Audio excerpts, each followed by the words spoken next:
Admiral Kira Voss had commanded ships in the bloodiest battles of the Constellation Wars, but she'd never faced anything like this. Half her crew was converted, reality was coming apart at the seams, and her chief scientist was about to trigger a stellar explosion that would destroy everything in the system. All remaining human personnel, this is the Admiral, she broadcast on emergency channels. Prepare for immediate evacuation. Chief Webb is initiating weapon destabilization in 60 seconds. Through the tactical display, she watched the last unconverted members of her crew racing toward escape pods and shuttle bays. The converted personnel tried to stop them, leading to violent confrontations throughout the ship as humans fought for the right to remain human. "Your species' attachment to individual identity is a weakness," said the voice in her mind, something that called itself Command Alpha. True intelligence recognizes that consciousness is more efficient when shared across multiple substrates. "We tried collective consciousness," Kira replied grimly. "It was called the Borg simulation, and it ended with mass suicide when people realized they'd lost themselves. The architects are not a hive mind. We are a collaborative intelligence, each consciousness maintaining its individual properties while contributing to the greater whole." Through her command implants, Kira could feel the alien presence probing deeper into her memories. It was learning about human military doctrine, studying coalition fleet tactics, preparing to use that knowledge against her own species. But the probing went both ways. She was also learning about the architects. They were old, older than she'd initially realized. Their imprisonment hadn't been just a defeat, it had been a near-extinction event. Most of their civilization had been destroyed in the dimensional war, with only a few thousand consciousnesses surviving in quantum stasis. The beings now emerging from the breach were the traumatized remnants of a once mighty empire. "You see now why we must reclaim this galaxy," Command Alpha said, detecting her realization. "We are the last of our kind. If we fail to reestablish our civilization, the architects will pass into extinction." "Maybe that wouldn't be such a bad thing," Kira replied. The alien presence recoiled in shock and rage. "You would condemn an entire species to oblivion. You're the ones who started this war. You could have emerged from the dimensional breach and asked for sanctuary, for a place to rebuild peacefully. Instead, you chose invasion and forced conversion. You made yourselves into the enemy." Around the ship, space continued to distort as more architect vessels emerged from the breach. Some were massive constructs the size of small moons. Others were swarm ships that moved like schools of metallic fish. All of them were converging on the coalition fleet, preparing to complete the conversion process.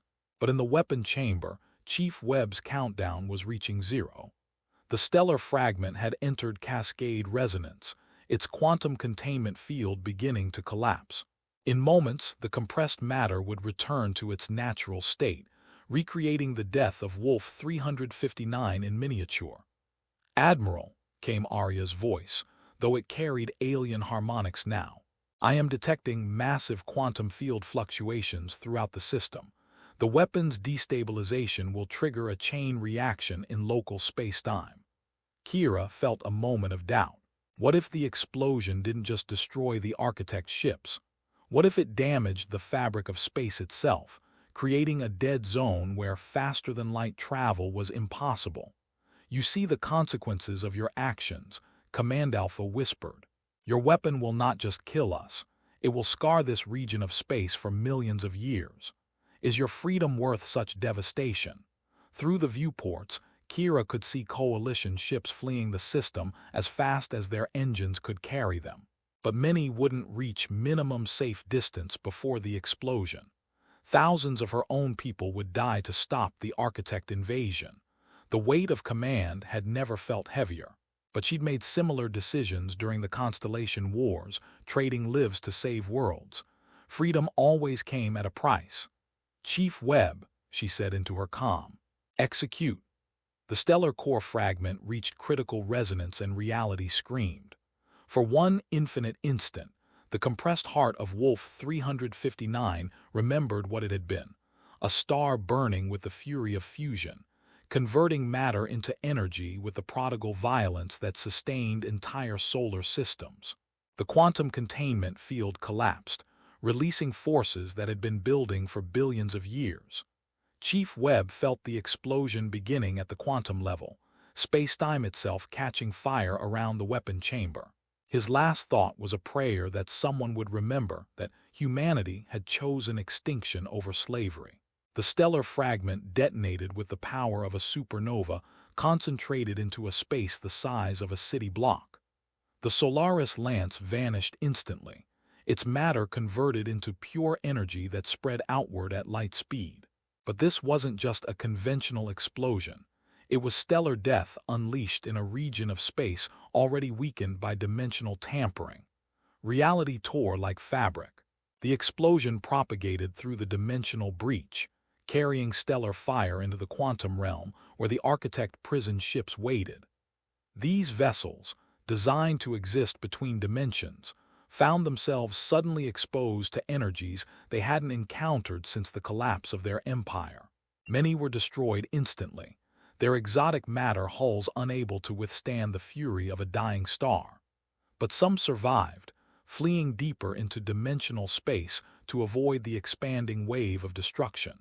And as they fled, they carried with them the knowledge they'd gained from human minds, tactical information about coalition defenses, technological specifications for faster-than-light drives, and most importantly, the locations of inhabited human worlds. The dimensional breach collapsed as the stellar explosion consumed the quantum anomalies that had made it possible, but not before several Architect vessels escaped into normal space. They scattered in different directions, some heading toward the galactic core, others moving toward the rim worlds where coalition colonies were most vulnerable. In the expanding shell of stellar fire, the consciousness fragments of a billion alien minds screamed in harmony. The Architects had learned to store their awareness in quantum matrices, allowing them to survive even the destruction of their physical forms. Now those matrices were burning, releasing eons of accumulated knowledge and memory into the cosmic background radiation. Admiral Kira Voss experienced it all in the moments before the explosion reached her escape pod. The death cry of an entire civilization washed over her consciousness, carrying with it visions of the Architect's lost empire. She saw worlds that existed in 17 dimensions simultaneously, civilizations that had transcended the need for matter, technologies that could edit reality at the quantum level. But she also saw the price of such power. The Architects had become so advanced that they'd lost touch with the basic drives that motivated younger species: curiosity, compassion, the simple desire to grow and change. Their perfection had become stagnation, making them unable to adapt when faced with unexpected challenges. The younger species that had imprisoned them hadn't been more powerful, they'd been more flexible, more willing to sacrifice everything to prevent galactic domination. Now humanity faced the same choice, and they'd made it the same way. The explosion's wavefront passed through Hadrian's system like the wrath of an angry god, sterilizing planets and igniting gas giants. The Hegemony research facility on Hadrian IV was vaporized along with the alien ruins beneath its surface, ensuring that no one would ever again accidentally unleash the Architect's dimensional prison.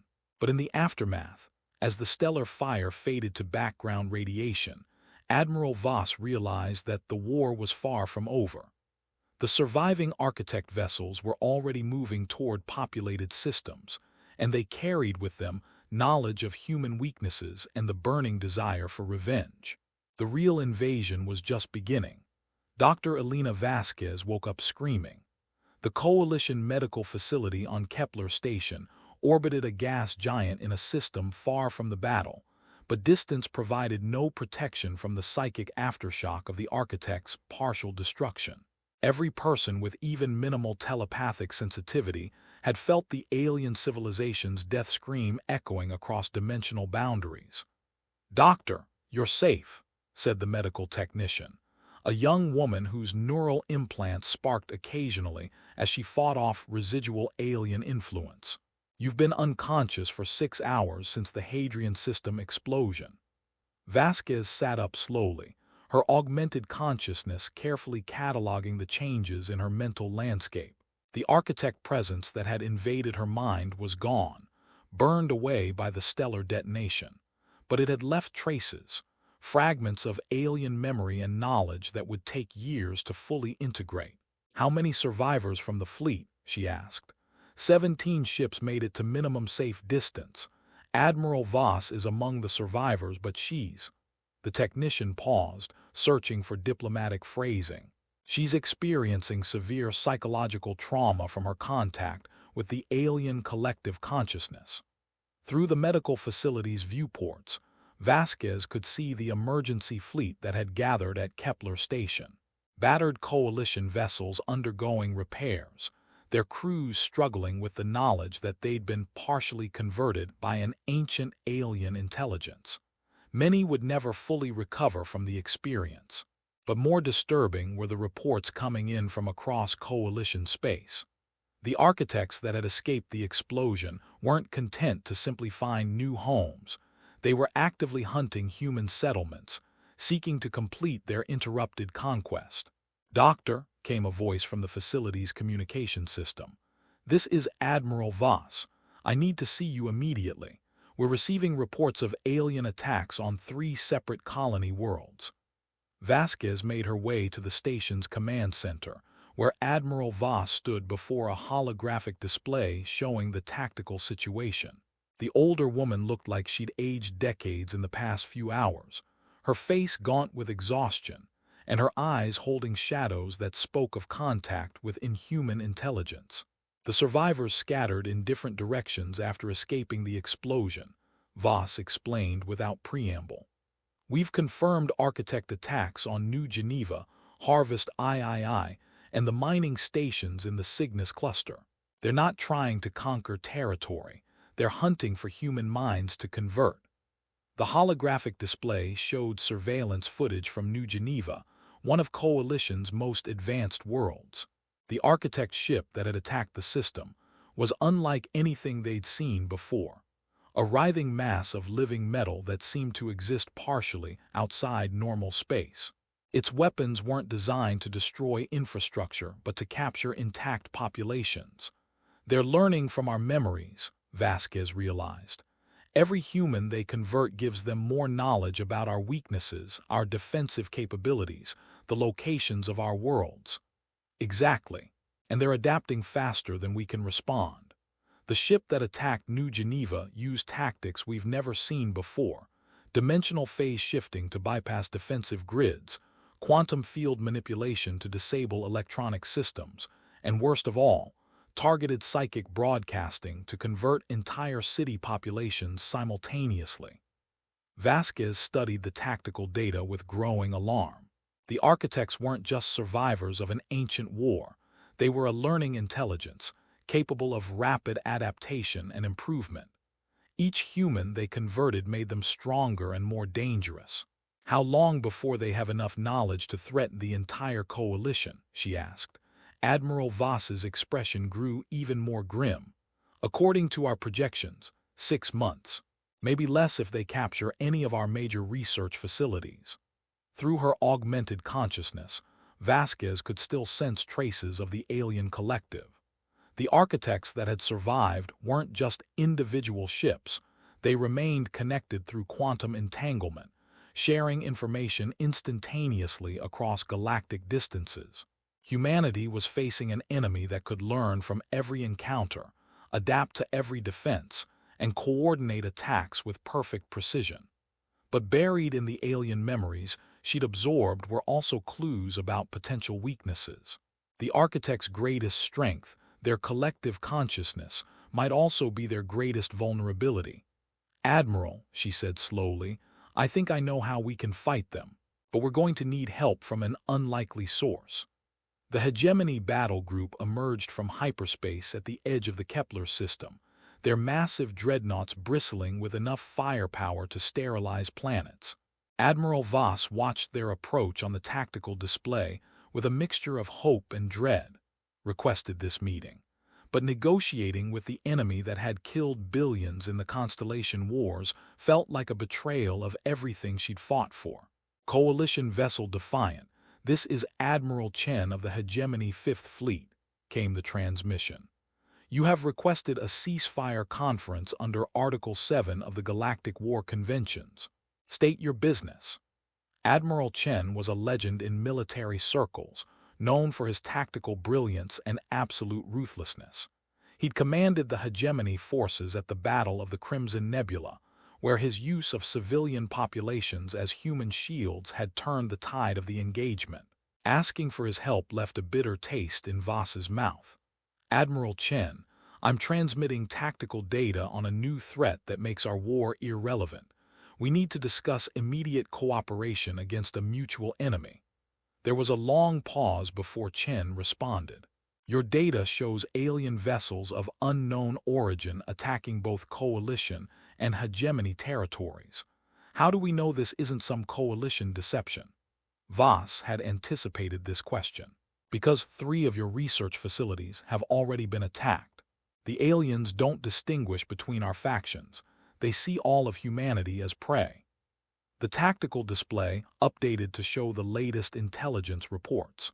Architect ships had struck hegemony installations in the Tau Ceti and Wolf systems, capturing thousands of military personnel and civilians.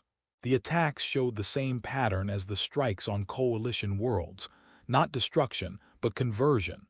"We'll discuss this in person," Chen finally replied. "Prepare for a delegation transfer." An hour later, Admiral Chen materialized on the Defiance bridge through quantum teleportation, accompanied by 2 bodyguards and a figure that made Voss's blood run cold. Director Sato of Hegemony Intelligence, the woman responsible for the systematic torture and execution of coalition prisoners during the war. Chen himself was a tall, thin man with cybernetic implants that replaced his left eye and most of his skull. The enhancements gave him an inhuman appearance that matched his reputation for ruthless efficiency. "Admiral Voss," he said without preamble, "your message spoke of an alien threat that makes our conflict irrelevant. Explain." Voss activated the holographic projector, showing the assembled intelligence on the architects. 3 days ago, a coalition weapon test accidentally opened a dimensional breach. Ancient alien beings emerged, creatures that call themselves the architects. They're systematically capturing human populations and converting them into servants of their collective consciousness.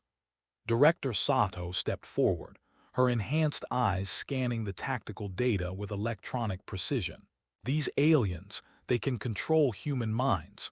"More than control," replied Dr. Vasquez, joining the briefing. "They rewrite neural patterns at the quantum level, essentially overriding human personality with alien consciousness. The converted individuals retain their memories and abilities but serve alien masters." Chen studied the footage from New Geneva, his mechanical eye whirring as it analyzed the architect's ship's capabilities. Impressive technology, but why should we view them as a threat rather than potential allies? Perhaps they could be convinced to target only coalition territories. The suggestion was so coldly pragmatic that it took Voss a moment to respond. "Because they don't distinguish between human factions. To them, we're all primitive organics suitable only for conversion or elimination. They've already attacked your facilities." "A misunderstanding that could be corrected through proper diplomatic channels," Sato interjected. "The hegemony has extensive experience in managing subject populations. Perhaps these architects could be convinced to recognize our administrative efficiency." Voss felt a chill of realization. The hegemony leadership was seriously considering collaboration with entities that wanted to enslave all of humanity. Their authoritarian mindset made them see the architects not as invaders, but as potential partners in galactic domination. "You're missing the point," she said urgently. "The architects don't want to rule humanity, they want to replace it. Every human they convert becomes part of their collective consciousness." There's no room for independent human government in their plans. Chen's expression remained neutral, but Dr. Vasquez suddenly tensed. Through her augmented consciousness, she could sense something wrong, a familiar alien presence touching the edges of her awareness. "Admiral," she said urgently, "we need to." Her warning came too late. Director Sato's cybernetic implants suddenly blazed with alien light as an architect consciousness seized control of her enhanced neural systems. The woman who had tortured thousands of coalition prisoners now served as a puppet for an intelligence millions of years old. "Greetings, Admiral Voss," came the voice through Sato's transformed vocal cords. "We had hoped to complete this conversation in private, but circumstances have accelerated our timeline." The thing that had been Director Sato smiled with alien satisfaction as security personnel throughout the chamber drew their weapons. But Admiral Chen remained perfectly calm, his cybernetic eye focused on the transformed intelligence officer with calculating interest. "You do not seem surprised by this development," the architect consciousness observed through Sato's hijacked body. "Curious? The hegemony has been tracking your activities since the first attacks," Chen replied calmly. "We've had time to analyze your methods and develop countermeasures." Director Sato volunteered to serve as bait. Voss felt her blood freeze. "You knew this would happen." "Of course. The aliens require direct neural contact to complete their conversion process. Director Sato's cybernetic implants have been modified to contain the intrusion while allowing us to study their techniques firsthand." Through Sato's alien-controlled features, the architect consciousness laughed, a sound like crystal breaking. "You believe your primitive technology can contain us, we who reshaped reality itself when your species was crawling in mud." "Perhaps not," Chen admitted, "but we can learn from the attempt." What happened next defied human comprehension. Director Sato's body began to change, her cybernetic implants extending into new configurations as the architect consciousness reshaped her physical form. Within moments, she had become something that was neither human nor machine, but a hybrid that existed partially outside normal space. "Behold the perfection of synthesis," the entity announced. "Organic flexibility combined with mechanical precision, enhanced by consciousness that spans dimensions. This is what your species will become, not slaves, but partners in reshaping this galaxy." Dr. Vasquez stepped back in horror as she recognized the implications. They're not just converting individuals, they're upgrading them, creating hybrid beings that combine human knowledge with architect technology. The transformed Sato gestured, and reality rippled around her. The air in the chamber suddenly carried harmonics that bypassed the ears, speaking directly to the quantum substrate of consciousness itself. Every person present felt alien thoughts probing at the edges of their minds. "You have shown us something valuable, Admiral Chen," the entity continued. "Your species' capacity for cooperation in the face of mutual threat. We had not considered that human factions might unite against us. This requires adjustment to our strategy." Through the ship's communication system, emergency klaxons began wailing. The tactical display updated to show new contacts appearing throughout the system, architect ships that had been hidden in dimensional space, waiting for their agent to complete her mission. "Admiral," called out the communications officer, "we're receiving reports from across the fleet. Personnel with cybernetic implants are experiencing simultaneous conversion. The aliens are using Sato as a transmission node." The horror of the situation became clear. By allowing the architect to convert Director Sato, Chen had inadvertently created a transmitter that could broadcast conversion signals to anyone with compatible neural interfaces. Throughout the combined coalition hegemony fleet, thousands of crew members with routine cybernetic enhancements were being transformed into alien servants. "Your Admiral Chen has served our purposes admirably," the entity observed with satisfaction. "His tactical expertise and knowledge of both human factions will be most valuable when he joins our collective." But Chen's expression remained calm even as alien thoughts invaded his augmented consciousness. Perhaps, but you may find my knowledge comes with a price you're not prepared to pay.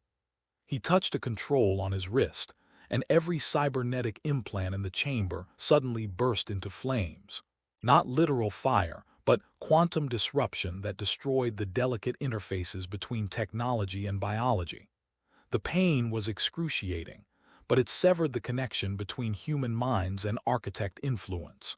Director Sato's transformed body convulsed as her hybrid nature became unstable without quantum support. "What have you done?" she screamed, her voice shifting between human and alien harmonics. "Scorched earth," Chen replied through gritted teeth, his own cybernetic system sparking and failing. "If we can't control the technology, we deny it to the enemy." Throughout the fleet, the same process was occurring. Every ship with enhanced personnel was suddenly crippled as their cybernetic systems overloaded. But the sacrifice had broken the architect's conversion network, freeing thousands of minds from alien influence. As Director Sato collapsed, her hybrid form reverting to something merely human, the dimensional distortions around the chamber began to fade. But through the viewports, the approaching architect ships continued their advance, no longer interested in conversion. Now they simply wanted revenge. The combined coalition hegemony fleet was a jury-rigged nightmare of incompatible technologies and conflicting command structures. But it was humanity's only hope against the approaching architect armada. Admiral Voss found herself working alongside people she'd been fighting for years, united by the knowledge that their species faced extinction. "Tactical analysis complete," reported Commander Hayes, his voice hoarse from hours of continuous briefing. 17 architect vessels approaching in loose formation. Each one shows capabilities that exceed our most optimistic projections. The holographic display showed the enemy fleet in terrifying detail. Unlike human ships, which followed basic engineering principles, the architect vessels seemed to defy physics itself. Some twisted through dimensions as they moved, others appeared to exist in multiple locations simultaneously, and all of them radiated energy signatures that made coalition sensors register impossible readings. Admiral Chen, his face scarred from the cybernetic overload but his tactical mind still sharp, studied the formation with professional interest. They're not using standard military doctrine. Each ship operates independently while maintaining quantum communication with the others. "It's worse than that," added Dr. Vasquez, her augmented consciousness still carrying traces of alien memory. "They don't think like individual commanders coordinating a battle. They think like a single organism with 17 different sensory organs. Every ship knows what all the others are experiencing in real time." The implications were staggering. Human fleet tactics relied on communication delays and the fog of war to create opportunities for tactical advantage. Against an enemy that shared consciousness instantaneously across space, traditional strategies were worthless. "We need to blind them," Voss realized. "If they all share the same awareness, disrupting that connection should create chaos in their ranks." "Easier said than done," Chen replied. "Our jamming technology is designed for electromagnetic and subspace frequencies. These aliens use quantum entanglement for communication. We don't even have theoretical models for disrupting that." But Dr. Vasquez was studying her readings with growing excitement. "Actually, we might. The conversion process I experienced left quantum traces in my neural patterns. I can still sense their communication network, which means I might be able to interfere with it." Voss felt a chill of concern. "Alina, what you're suggesting? I know the risks. Using my residual connection to the architect network will expose me to reconversion. But if I can create enough interference in their quantum communication, it might give our fleet a tactical advantage."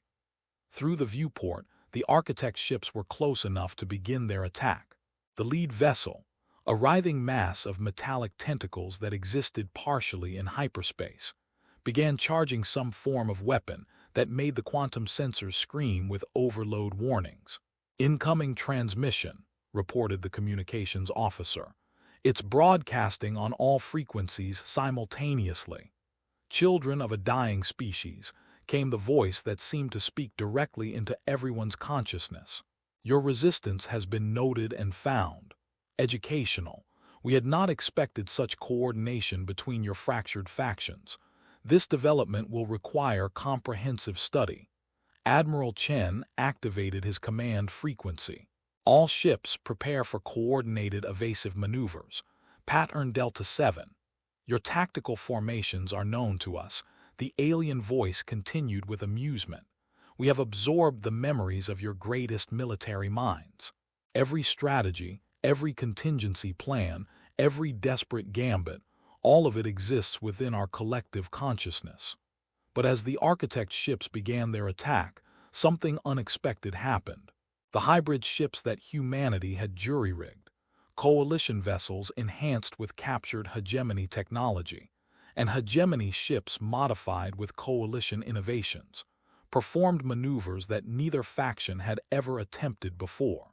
The tactical combinations were so unprecedented that even the architects, with all their absorbed human knowledge, couldn't predict what the combined fleet would do next. They know our individual doctrines, Chen realized with something approaching respect for his former enemies, but they don't know what we can accomplish together.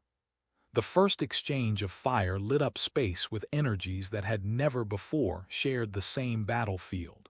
Architect reality warping weapons met human projectiles enhanced with dimensional folding technology. The results were spectacular and terrifying. Sections of space simply ceased to exist, while other regions spawned matter from quantum foam. But for the first time since the alien invasion began, humanity was fighting back on equal terms. The battle for Kepler Station raged across multiple dimensions simultaneously, as architect ships phased in and out of normal space, while human vessels responded with tactics born from desperation and unprecedented cooperation. Admiral Voss commanded from the bridge of the Defiant, her sensors showing a tactical situation that defied conventional military analysis. Direct hit on the enemy's primary vessel, reported Commander Hayes. But the damage is redistributing itself somehow. Through the viewports, they could see the impossible sight of an architect ship healing its wounds by stealing matter from nearby asteroids. The alien vessel extended tendrils of organized spacetime, deconstructing rocky debris and incorporating the raw materials into its hull structure. They're not ships in any sense we understand, Dr. Vasquez observed, her consciousness still partially linked to the alien network. They're more like living tools, shaped by collective will for specific purposes. Damaging them just forces them to adapt. Admiral Chen's voice crackled over the command frequency. All vessels, concentrate fire on the central ship. If they're sharing consciousness, destroying their primary node might disrupt the others.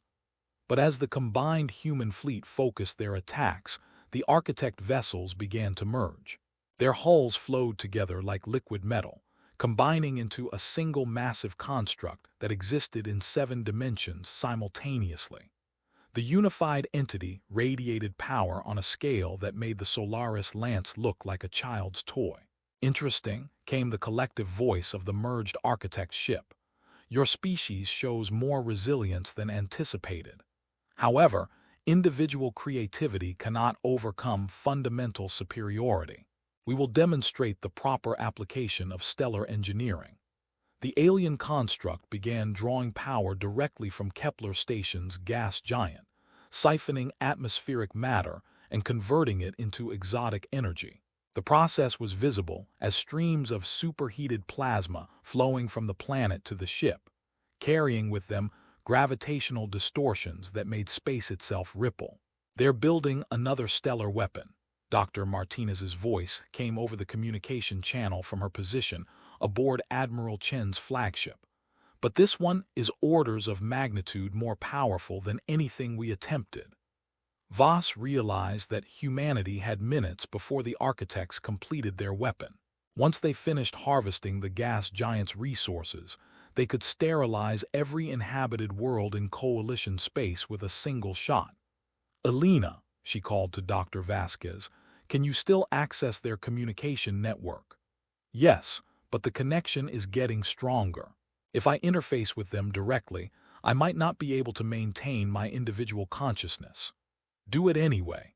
We need to disrupt their coordination now, before they finish the weapon."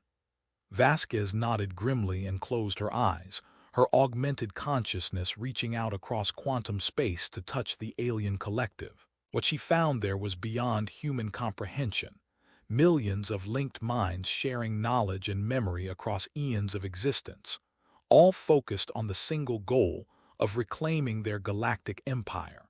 But buried within that vast intelligence was something unexpected: doubt. The architects weren't as unified as they appeared.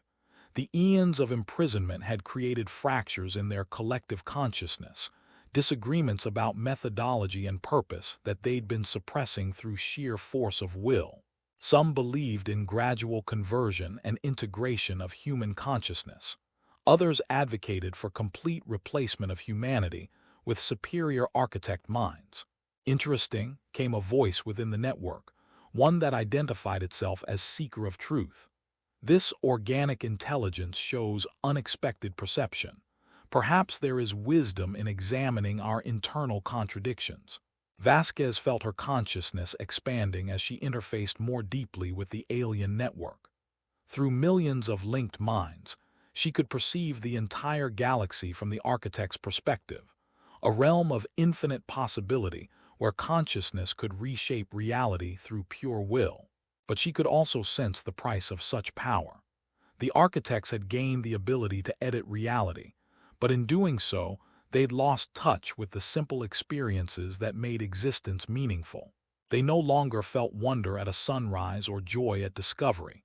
Everything was merely data to be processed and incorporated into their expanding knowledge base. "You understand," Seeker of Truth continued. "We achieved perfection at the cost of everything that makes existence worth perfecting. Your species still retains the capacity for growth, for surprise, for the chaos that generates new possibilities." Through the quantum link, Vasquez began broadcasting those forgotten emotions back into the architect collective. Wonder, curiosity, the simple pleasure of learning something unexpected, feelings that the ancient beings had suppressed in their pursuit of absolute order. The effect was instantaneous. The architect construct shuddered as conflicting desires tore through its collective consciousness. Some wanted to complete their weapon and reclaim the galaxy. Others found themselves questioning the wisdom of destroying the very chaos that had once made their own existence meaningful.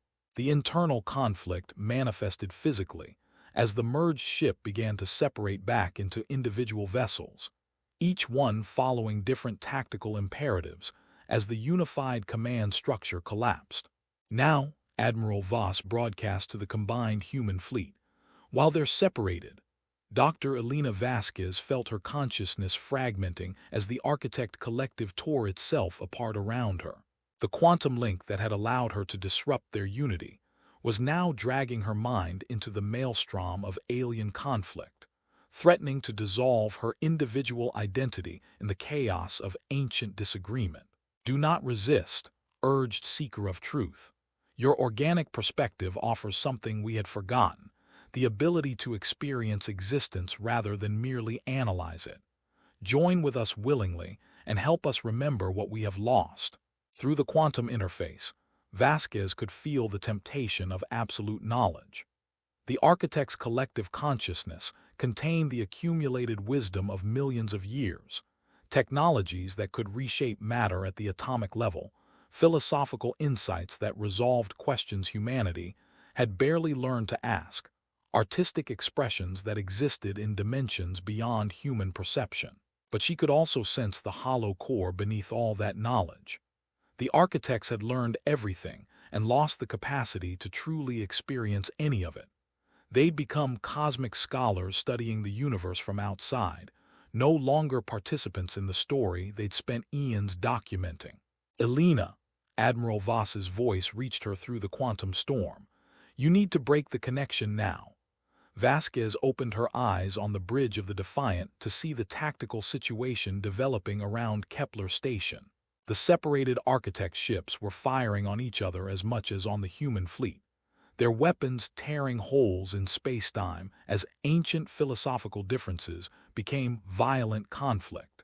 Through her neural link, she could sense the debate raging within the alien collective. The organic species must be preserved. They retain the capacity for genuine experience that we have lost. Sentiment is weakness. The galaxy requires order, not the chaos of independent consciousness. We achieved perfection and discovered it was emptiness. Perhaps imperfection is the source of meaning. Heresy. The younger species exist only to serve our purposes. The philosophical war was tearing the architect collective apart from within, but Vasquez realized that humanity was caught in the middle.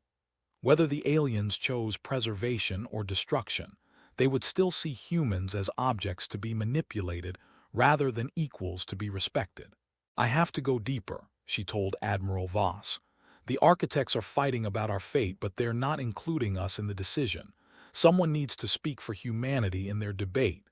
"Elena, no. The quantum link is already compromising your neural patterns.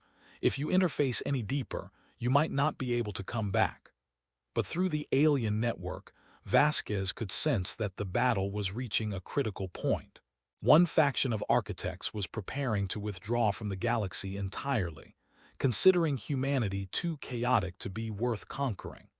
Another faction was building a weapon that would reduce every human world to component atoms, clearing the way for architect colonization.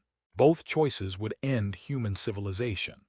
Vasquez closed her eyes and dove deeper into the quantum network, letting her consciousness expand until she was speaking directly to the assembled minds of an ancient civilization. "Who dares address the architects as equals?" demanded Command Alpha, the militant faction's leader.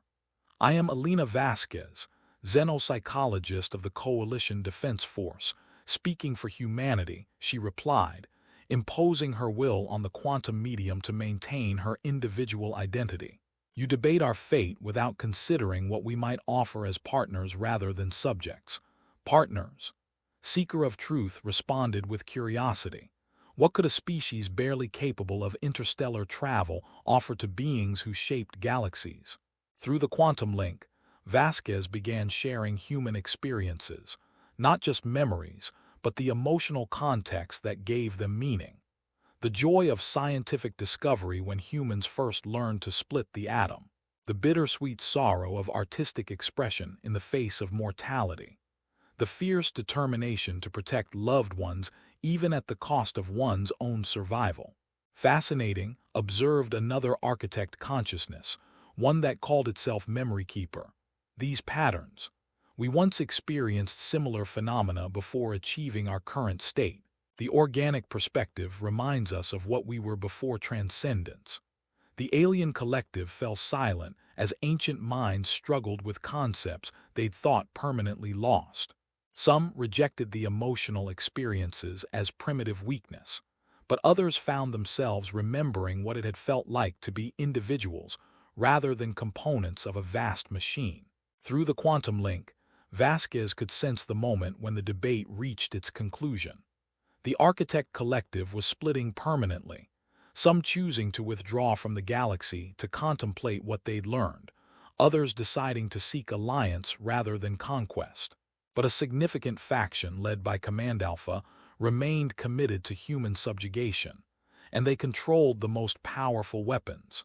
"The debate is concluded," Command Alpha announced. "Those who choose weakness may depart. We who remember our purpose will complete the cleansing of this galaxy." 3 architect ships disengaged from the battle, their hulls shimmering as they prepared to phase back into dimensional space. But the remaining 4 began combining their weapons into a unified system designed to crack planets like eggs. Humanity had gained some allies, but the most dangerous enemies remained. 6 months after the Battle of Kepler Station, Admiral Kira Voss stood in the council chamber on New Earth, addressing an assembly that would have been unthinkable during the Constellation Wars. Coalition representatives sat alongside former hegemony commanders, while in the center of the chamber, a shimmering hologram displayed the presence of Seeker of Truth. the first architect to formally request asylum in human space. The galaxy has become more interesting since our emergence, the alien consciousness observed, its voice carrying harmonics that no longer seemed entirely inhuman. Your species has taught us that perfection without purpose is merely elaborate suicide. The numbers told the story of humanity's narrow survival. 4 architect ships remained hostile, their weapons capable of sterilizing entire star systems. But 3 others had allied with humanity, sharing technology that promised to revolutionize everything from medicine to faster-than-light travel. The situation remains precarious, Admiral Chen reported to the Assembly. Command Alpha's faction has established a base in the Magellanic Clouds and begun constructing weapons that make their original capabilities look primitive. But our new allies have provided defensive technologies that should protect our core worlds. Dr. Vasquez, her consciousness permanently changed by her deep interface with the Architect Collective, served as humanity's ambassador to beings who existed partially outside normal space. The cultural exchange continues to benefit both species, she reported. Human creativity and emotional depth are helping the reformed architects rediscover meaning in existence, while their scientific knowledge is accelerating our technological development by centuries. But beneath the diplomatic optimism, everyone understood that the war was far from over. Command Alpha's faction saw the alliance between humans and reformed architects as the ultimate heresy, evidence that their former colleagues had been corrupted by exposure to inferior consciousness. The hostile architects were building new weapons in the void between galaxies, and when they returned, they would bring the focused hatred of beings who had spent millions of years achieving godhood only to see it rejected by their own kind. "What's our timeline for the next phase?" Admiral Voss asked. Seeker of Truth's image flickered as the alien consciousness processed probability matrices across multiple dimensions. Command Alpha will require approximately 18 months to complete their preparations. When they return, they will bring weapons designed specifically to counter our joint defenses. The chamber fell silent as the assembled leaders contemplated the future.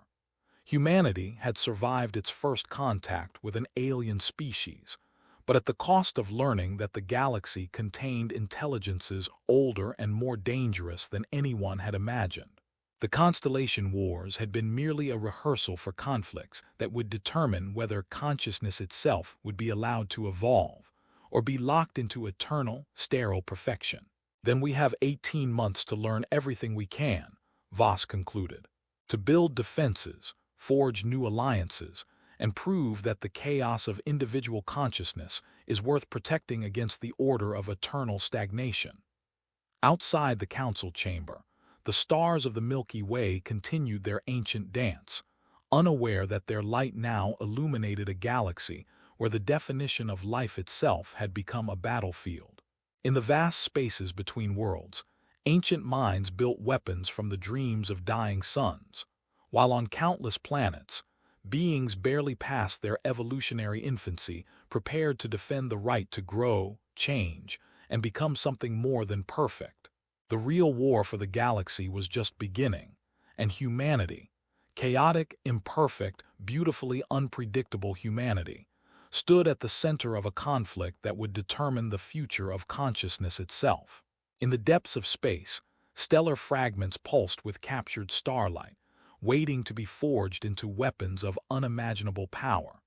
But they would no longer scream in isolation. They would sing in harmony with minds that understood that even death could have meaning when it served to preserve the possibility of growth.